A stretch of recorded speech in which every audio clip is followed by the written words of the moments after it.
Bueno, vamos a recibir ahora a nuestro siguiente invitado acá en el estudio. Se trata de Tomás Straca, historiador. ¿Cómo está, Tomás? Bienvenido, gracias por Buenos estar días, acá con gracias. nosotros. Bueno, veíamos allí un poco, claro, respetando las distancias, lo ocurrido en Sudán y el llamamiento que hace Juan Guaidó a la gente a mantenerse en las calles y hacer valer el derecho que tenemos de vivir en libertad con una presión interna. A ver, ¿habría posibilidad de hacer algún paralelismo, alguna similitud entre un caso y otro, Tomás?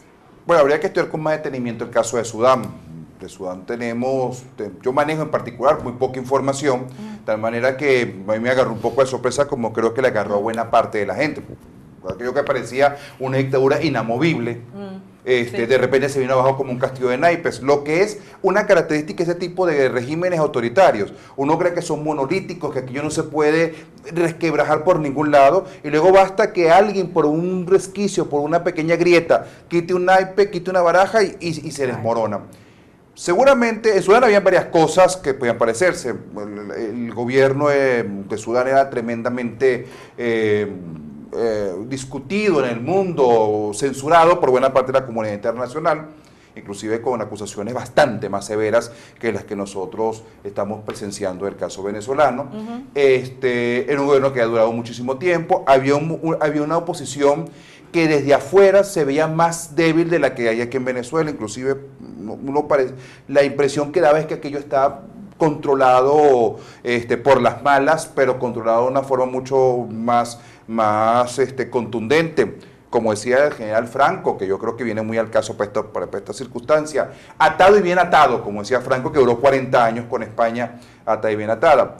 Seguramente en Sudán lo que vemos es que, seguramente lo que estamos viendo en Sudán es que después de una presión que venía por muchos frentes y un descontento, vean ustedes cómo el detonante fue el tema del pan, que seguramente eso disparó los precios, en un contexto de descontento más grande por sanciones que ya venía atravesando, que ya tenía enfrentando el gobierno, y comenzó a haber un quiebre en la cúpula de poder, en el bloque del poder. Si algo enseñan las transiciones es que en efecto no basta, como dice Guaidó, ser mayoría. Por eso las dictaduras son dictaduras. O sea, si los tiranos del mundo supieran que ellos puedan ganar las elecciones mayoritariamente, hacen elecciones para que sean aclamados. No las hacen por algo. Entonces, en un momento dado, no basta con ser mayoría, es necesario que el bloque de poder por alguna razón entienda o llegue a la conclusión de que es necesario crear un cambio. Generalmente ese cambio no es por una razón ética, aunque se han visto casos, ¿no? Se han visto hombres, por ejemplo, o sea, ¿qué hombre más vinculado a Pérez Jiménez, por ejemplo, que Wolfgang Larrazábal, para después convertirse en un demócrata auténtico? O a lo mejor siempre fue un demócrata auténtico. Algo pasó en la cabeza de Larrazábal, no se ha estudiado bien. Pero en Sudán vemos que los socios del hombre, porque estos militares son los que estaban con él hasta ayer, claro, deciden en un momento dado, mis señores, tiene que desplazarse y tenemos que dar paso hacia otra cosa. Ojalá lo cumplan. Siento que la oposición sudanesa tiene algunas dudas, tendrían razón para tener dudas. De hecho, hoy están manifestando porque ese gobierno sea civil y no militar, como vimos que podría dispararse estar 2 años. Dispararse una transición de 2 años ya suena así como... Claro, que suena largo. Suena largo. Por muy terrible que esté la situación en Sudán, 2 años. Sí. Además que hay algo que nosotros no sabemos, pero los sudaneses promedio saben quiénes son cada uno de ellos. Es decir, este general que estaba allí es un general que es la primera vez que yo lo veo en mi vida. Claro. Pero el sudanés promedio sabe, yo sé con este tipo tenía tal negocio, estaba metido en tal cosa. Y aparentemente son los que dieron el golpe que logró permitir a este presidente derrocado estar en el poder, ¿no? Pero esas cosas también ocurren en las transiciones.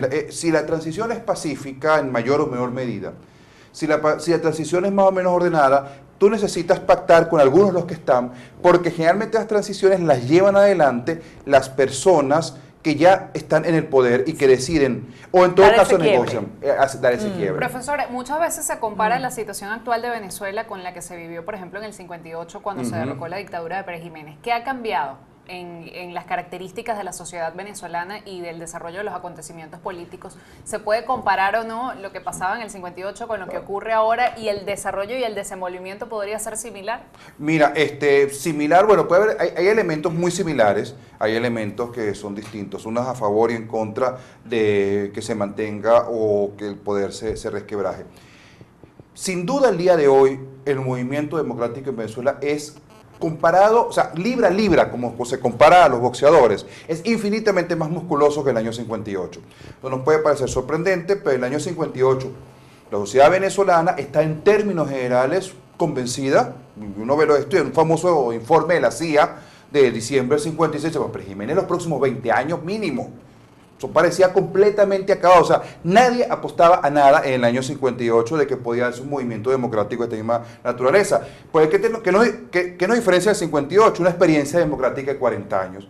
Que los otros, y después 20 años más, en lo que ha habido mucha esa experiencia democrática, pero en la que sorprendentemente la siguiente generación, en vez de sentir ascos por la democracia, más bien comenzó a sentir nostalgia por una democracia que no vivió. A veces incluso la idealizan, a veces hasta ahí estos extremos. Esa es la primera. La segunda cosa, pero por otro lado, en el 58 lo que hubo fue un quiebre en las Fuerzas Armadas, que son las que al final le piden a Pérez Jiménez que renuncien. Pérez Jiménez no es derrocado por las Fuerzas Armadas. La gente dice que fue simplemente un golpe, es mentira. La sociedad en masa, en el transcurso de un mes, decide pedirle a Pérez Jiménez la renuncia.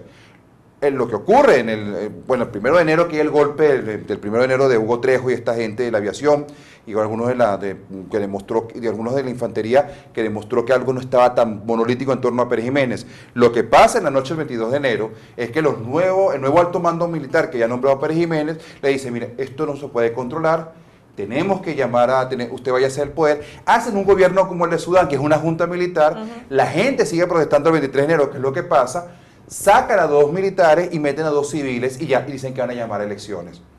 Pero no para 2 años, son elecciones este mismo año. Claro, claro. Vamos a hacer una pausa, Tomás. Pero fíjese, también Amanda dice que hay de similitudes entre la situación del 58 y la de ahora. Y pregunto yo, ¿esa cúpula militar tenía algún parecido con la cúpula militar de ahora? Bueno, lo hablamos al regreso de la pausa. Seguimos con Tomás Traca, historiador.